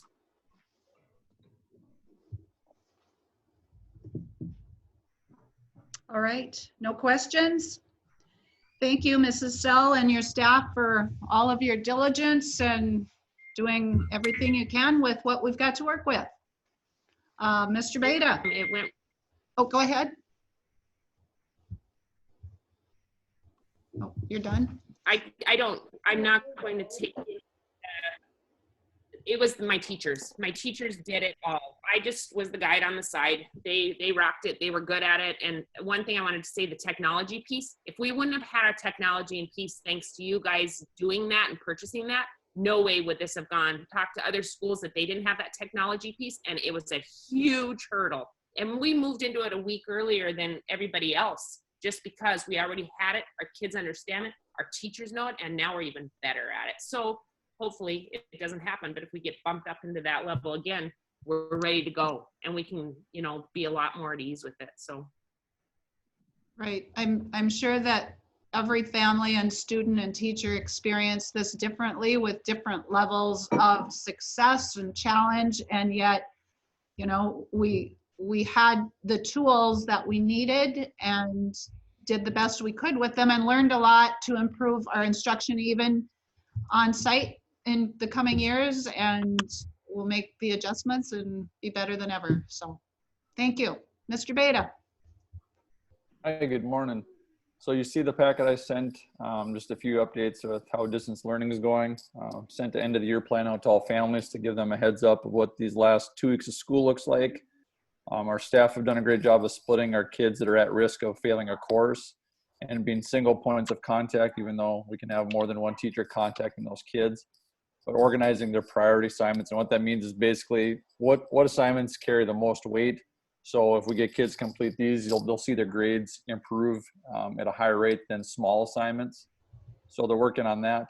I called it a full court press, I said, on those kids the last couple of weeks to reach out to them, organize and communicate and collaborate with one another on how we can get these kids back up to speed, and they're doing a great job of doing that.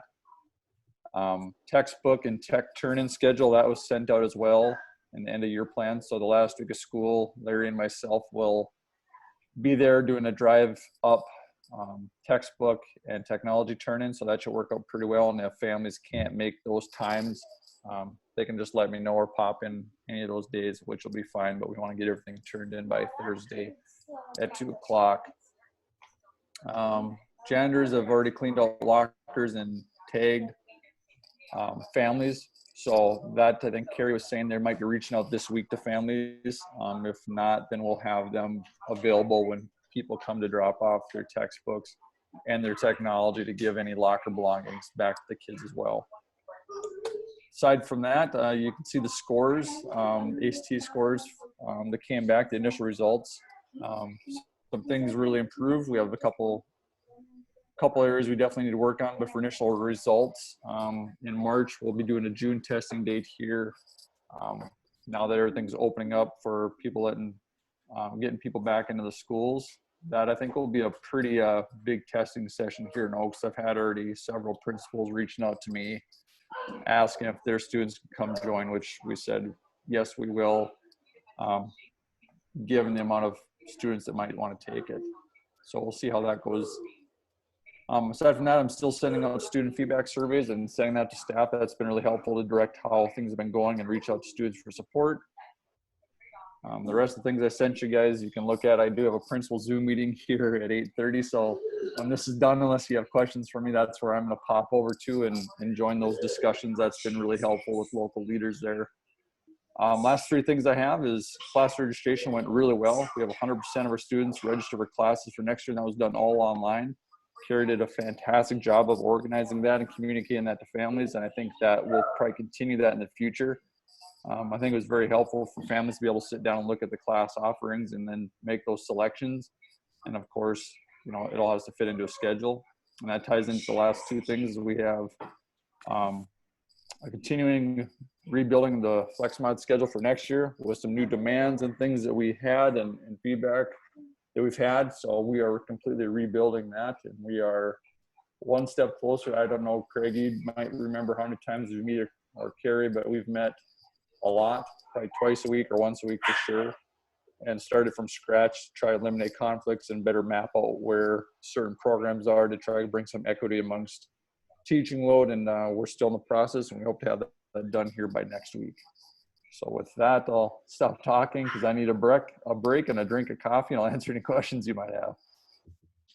I don't know if Craig was going to address it then, the surveys that went out on the scheduling.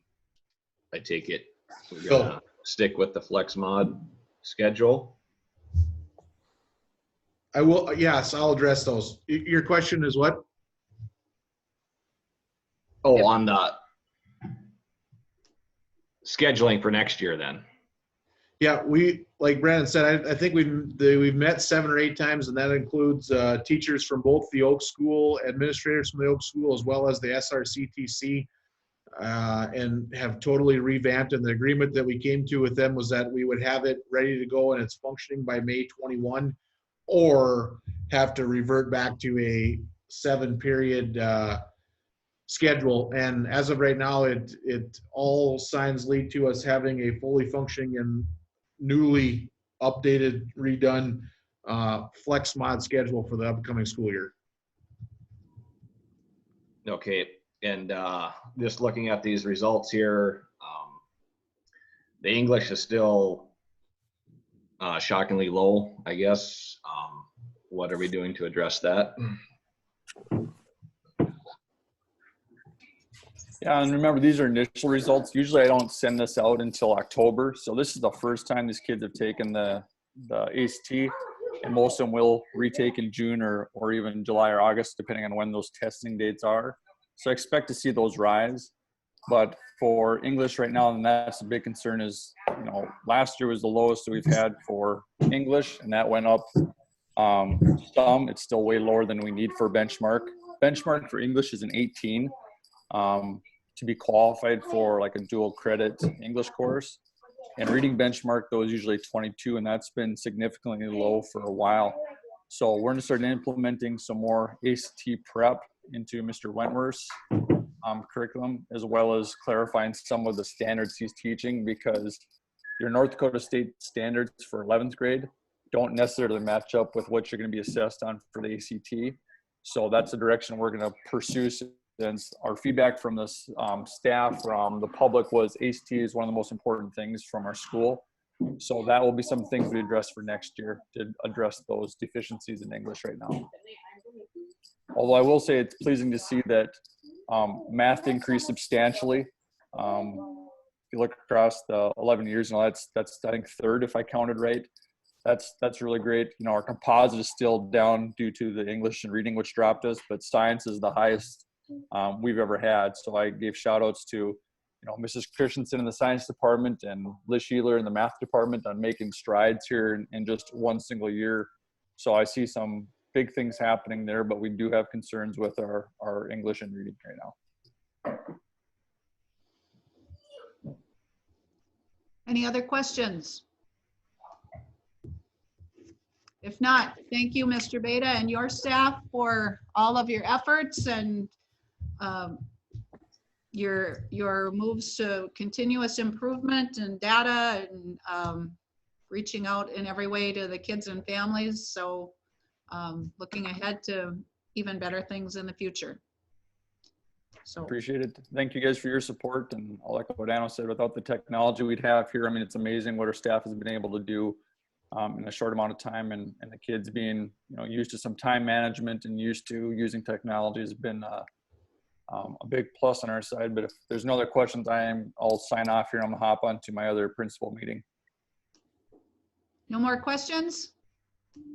Thank you. I have one for Anna if she's still here. Oh, well then, no more for Mr. Beta, Yep. so thank you. Bye guys, have a good day.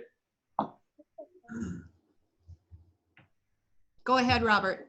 I was just the elementary schedule then, are they still presenting material through this week, and are they planning next week also, or how is that looking? Yes, they have been instructed and they have their plans. They're instructing this week and next week. Wednesday, they can start turning in their iPads, but they've planned for instruction for these last 2 weeks.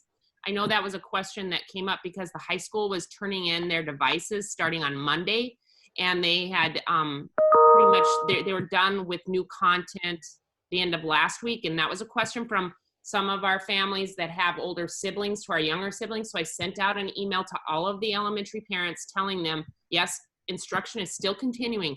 Our last day of school is May 21st. And I know that came really clear from NDCEL and the governor that school is through your last day of school. So I just wanted all the families to know. So instruction is still taking place this week and next week. Okay. Okay, unless there's anything else for Mrs. Sell, we'll move on to Dr. Steinhall. Okay, my favorite part, 212 shout outs. Here we go. Mrs. Marody delivered hard copies of science books to all of her 7th graders the other day after finding out they preferred them over e-books. Much appreciated. Shout out and thank you to Ms. Sheeler. I appreciated you introducing and teaching challenging content during the year and continuing with it during the switch to distance learning. Your high expectations of our students will benefit them no matter the path they choose after high school. This shout out goes to our amazing parents and students for all their hard work and dedication while we all learned in a new way. The success of our school is dependent on fantastic collaboration between the school and our families, and you knocked it out of the park. Have a great summer, and remember, the more that you read, the more things you will know. The more that you learn, the more places you will go. Dr. Seuss. So, Oh, I heard from Dr. Seuss. yeah, maybe that's who actually did the shout out, was Sure. Dr. Seuss. Who signed it? To all the staff during the last 6 weeks of unknowns, thank you for being amazing. Mrs. Lynch has a knack for making her students feel special and important. The kindness and caring she has shown throughout the year, but especially now, is top notch. We are very grateful for the moments she has shined on her students this year. What a ray of sunshine. Super impressed with Mrs. Hapke's concern and advocacy for the students during the last 6 weeks. She was awesome about asking how things were going and helping to implement changes. Mrs. Beta has been especially attentive to the needs of my student. She communicates regularly and reaches out to her students just to let them know she misses them. She is willing to hop on additional Zoom calls for AR tests or just to chat. Thank you, Mrs. Beta, for all you have done to help make the education process during a pandemic as enjoyable as possible. Mrs. Roberts is a rock star. She is actively sharing her love of learning every day via Seesaw, Zoom, or the fun social media activities she pops up in. My child misses being in the classroom with friends, but Mrs. Roberts' special boy and girl Zoom hangouts have been a hit, allowing friends to get together virtually in a smaller group where they can have fun visiting and playing games.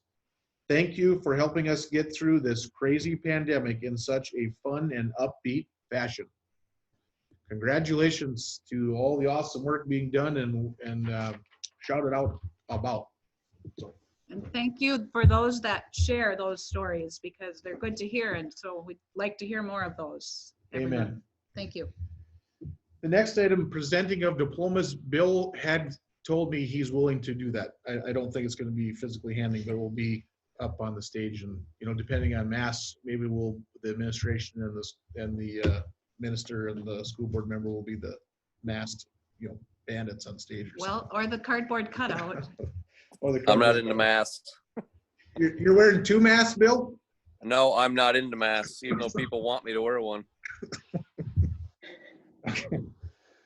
Next item, the 2020-21 district goals. My contract states that you as a school board and myself will come up with agreement on what district goals would be, and those are typically tied in with my evaluation.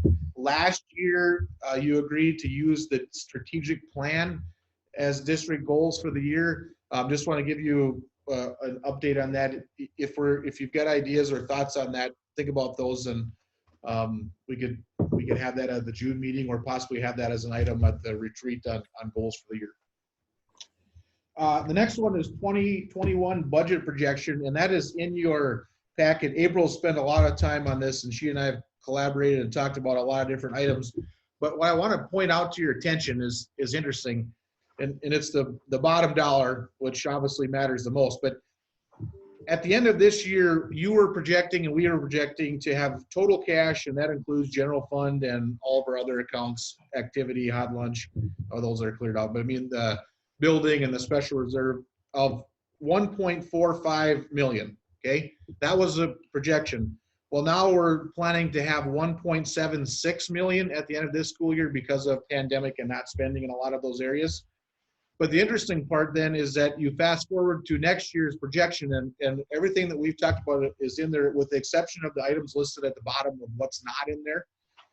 We're really projecting to be at the same spot at the end of next school year as we were projecting to be this year. Actually, a little bit more, at 1.48 instead of 1.45, which to me is honestly phenomenal with the things that you think about that we're doing with compensation increases, and we're doing a $300,000 track project.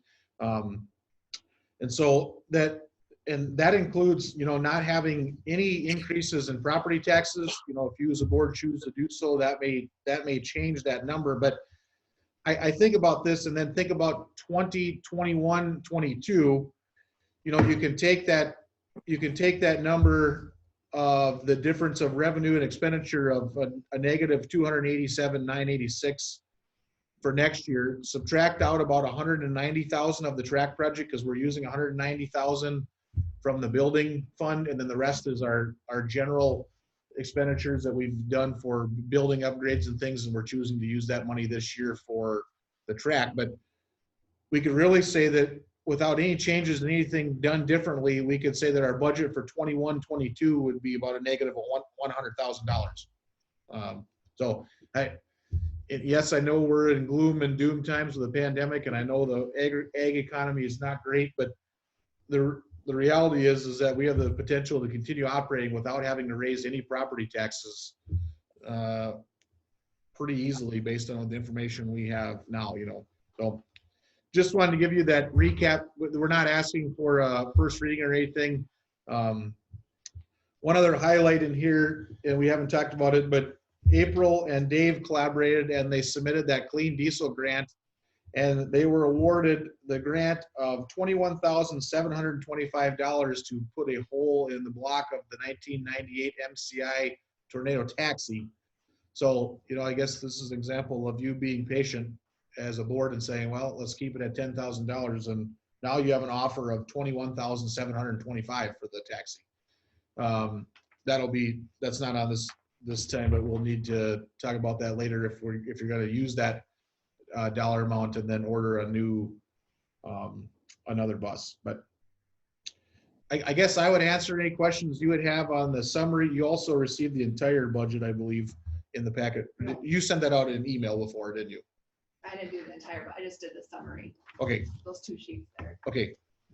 So any questions on the budget projection for 2020, 2021 for either April or I? I went through the budget that she had sent out. I got some notes that I'll have to get sent to you guys for further discussion. Okay. And then the last, anybody else have questions? Sorry. The last item, the FlexMod survey, and Brandon talked about that. That went out. We had the results back in. I asked future Dr. Sell, who her degree is in institutional analysis and her MO is data. I asked her to do an analysis of it and provide feedback, and she did and did a great job. And now it's Brandon and my responsibility to get that information out to the staff, get that information out to the public here in a timely fashion. And I'm timely, I mean within like the next week or so, to get that information out on the results of the FlexMod survey, which really was what the FlexMod evaluation task force was planning to do. We just simply went forward and did it and got data and input from families, from staff, and from our students. And that concludes, oh, one more thing.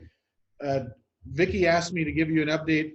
She's trying to figure out driver's ed for the summer. We now have new guidelines that came out last evening, and they're allowing 15 kids to be together at a time. And she's really concerned specifically with driver's ed about offering the license option now that, you know, kids. Oh, yeah. And she said she really liked the opportunity for us to consider allowing it to be done at 15 kids at a time, which we have 45 students, so we need 3 sections.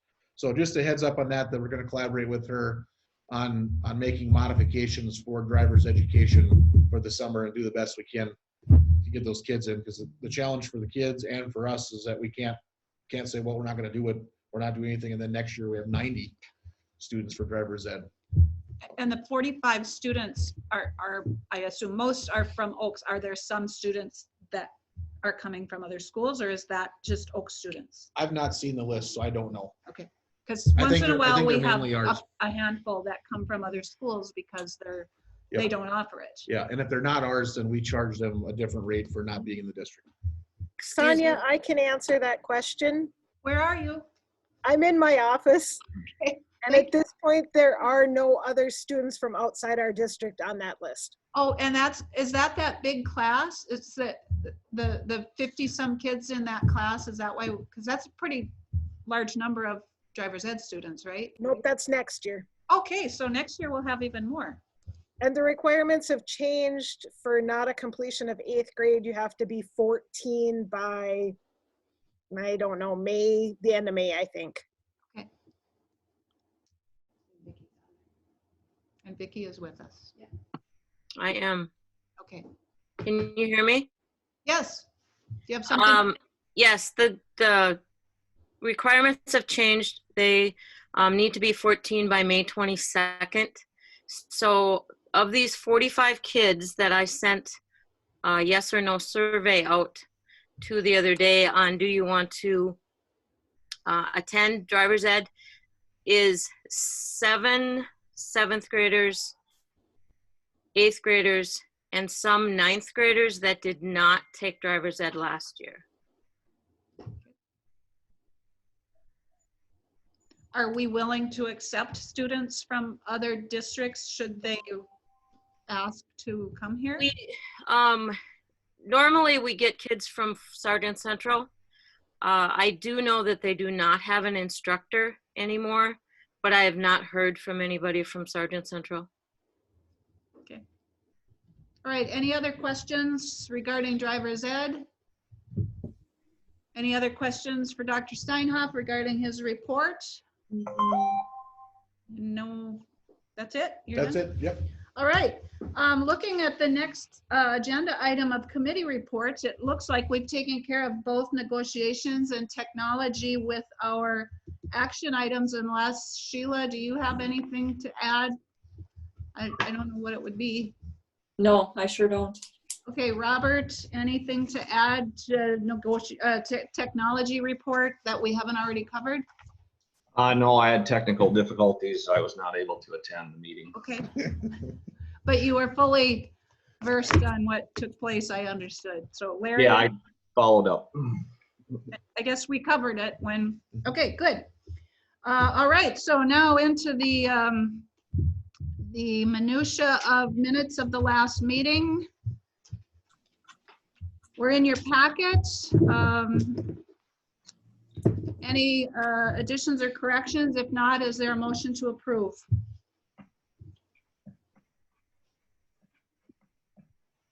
I'll make a motion to approve the minutes. Thank you. Sheila Nagel moves to approve the minutes of the April meeting. Is there a second? Second. Ryan Rosendahl seconds. I saw his screen light up.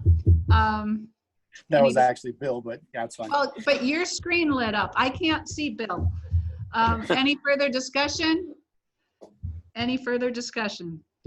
Hearing none, all those in favor say aye. Aye. Aye. Those opposed say no. The motion carries and the minutes are approved. The next item is the review of the financial report, which will include the revenue, expense, reconciliation, and cash balances, which were included in your packet. April made some notes, comments. Are there any questions or anything else that April would like to highlight for us? Yeah, all of my notes, I guess, were on there of things that I thought might help explain some of the changes, the deficits or the over expenditures. Any questions on the revenue, expense, reconciliation, or cash balances report that were in your packet? Hearing none, is there a motion to approve?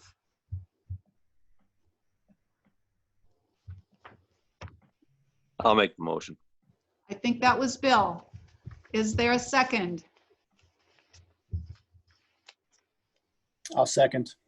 Rosendahl seconds. All right, so it's been moved and seconded to approve the revenue, expense, reconciliation, and cash balances reports as presented in your packet. Is there any discussion?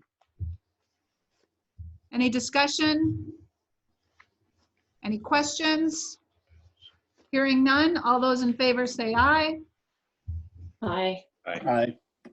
Those opposed say no. The motion carries and those reports are approved. Finally, the approval of invoices. There were several pages in your packet, as well as a page which was sent out via email last night. Were there any questions on those? Anything you wanted to highlight?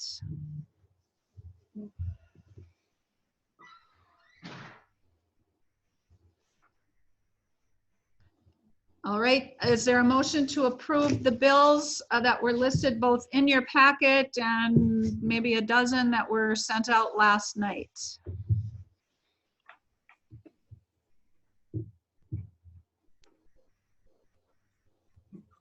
I'll make a motion to approve the bills. Sheila Nagel moves to approve the bills as presented. Is there a second?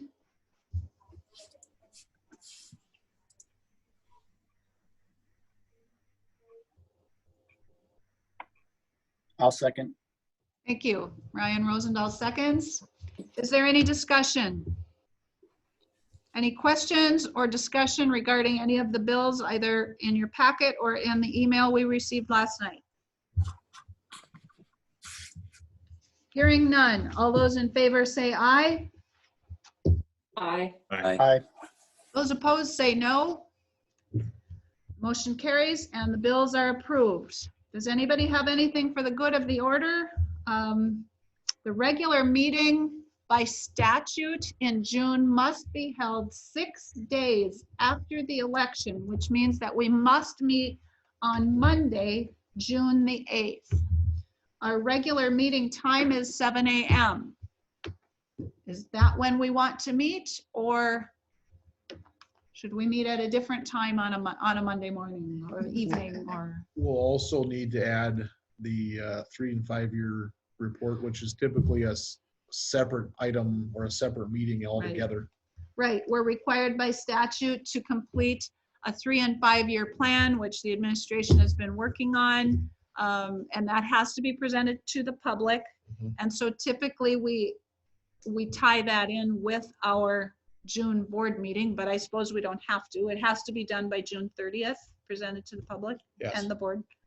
So no reason why we wouldn't keep it with the board meeting or have it adjacent to the board meeting. Correct. Okay. Does the board wish to meet at 7 a.m. on Monday, June 8th, or set a different time of day?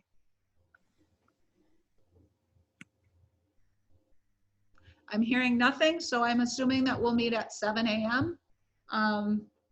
And shall we set our public meeting at 8:30? I guess, I mean, this meeting has gone a bit longer. If we have to recess and have the public meeting, or. I think we should be able to have the meeting with the board members here face to face. We may, depending on numbers, we're probably not going to allow public. We may still need to do a Zoom so that public could attend and make comment, but I think we'd be able to have board members back in here if that's what you desire as a board. Or if you desire to continue doing school meetings this way, that's up to you two. We can accommodate either. Okay. Dear Lord, no, I need to be back. All right. Any other comments, concerns, accolades for the good of the order? You said June 8th? Monday, June 8th. Because the election is on Tuesday, June 2nd.